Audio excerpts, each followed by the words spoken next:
felt good. I'd seen them do that before I was even on a team. I thought it was a cool concept, so getting that for the first time was cool. What did you make of your performance overall in that game? I'm not going to say you were such a force defensive. Yeah, and I said it, I feel like when I first got here in my press conference, that's kind of just how I impact the game, and it doesn't have to be, scoring or anything really offensively, but just the toughness I bring defensively, how hard I play, all that kind of stuff, it just impacts the game. And last night was a perfect example. Are you comfortable playing like a 1 through 4 position in terms of interchangeability with positions? Yeah. I'm always fine taking the toughest matchup. 1 through 4. 5, whatever, it is what it is. But 1 through 4 for sure. I'm comfortable taking that matchup. With Keon possibly being injured, how much do you feel like you might have your number might be called a couple more times to be able to fill it? Yeah, just being ready, always staying ready and stepping up and taking that role. Obviously, Keon's a great defender, so just being able to fill that gap on his team and take that.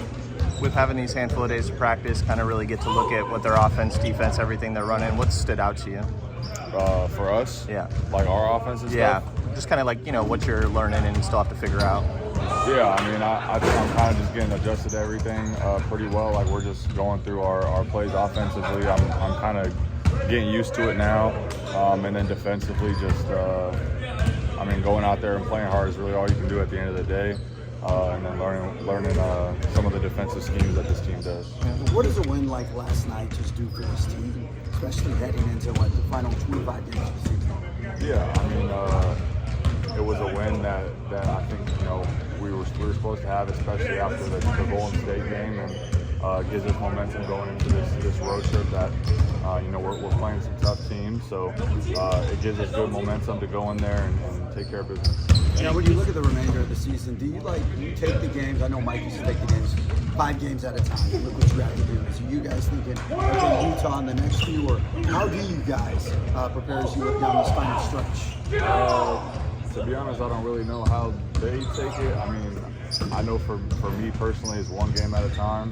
Not worrying about the next, but take it game by game. And I'm pretty sure that's how the rest of the staff does it. But just focusing on 1 game at a time and getting each win. Of all the things you guys have to clean up, is there anything that stands out as the most easy to clean up, or the thing that you guys are able to do? Yeah, I think turnovers maybe a little bit. We had a couple in that third quarter against Charlotte last night. It's just easy stuff that maybe you don't make that pass or just be a little bit more patient. But I think turnovers is always an easier thing to clean up, and that's something that we can do for sure. Jake, how are you feeling transitioning into this offensive defense? Personally, are you thinking you're getting a little bit of a flow back into your game, or how's that been? Yeah, I think so, especially defensively. Offensively, obviously, I didn't shoot a shot last night, so I'm still, figuring out what my role is for that. Finding, the open shot, open spot, stuff like that. But for the most part, I don't really care, and I'm not too worried about, offensively. It'll come when it comes. My biggest thing is to just go out there and play hard and impact winning whatever way I can.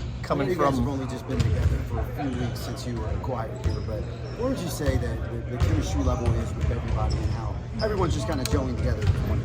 Yeah, I think we're still learning how, all the new guys play, and we're still learning to play off each other a little bit, but I think, it's all coming together, and we're having good communication, in practice, even in the game on the bench, talking to each other. I was just talking to Zach last night on the bench, and we're talking about tendencies and stuff like that, just getting used to playing with each other. To that point, how about just a vocal standpoint? Who do you kind of see as being maybe that guy for this team? Malik does a really good job of being vocal, but for the most part, I think there's a lot of guys, a lot of vets on this team. Jay Crowder does a good job as well.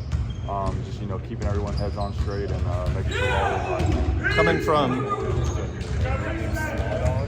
Slaw Dog? I've never heard that before. All these Memphis Grizzlies fans really bad. Slaw Dog I think that's a negative nickname, so I won't speak on it. Yeah. Coming from a team Memphis, you just didn't run many ball screens over there, and obviously Domas and Jonas are a little different in that aspect. How do you feel like that helps your game, and what's the adjustment there? talking about what you said with their ball screens? Yeah, like Memphis didn't run many, and obviously Domas and Jonas are good at that. Yeah, I mean they're two huge guys, so they're very good at getting you open offensively, whether it's an on ball or off ball screen. They're good at putting pressure on the rim as well, so it's better playing with them than against them. Thank you, Jake.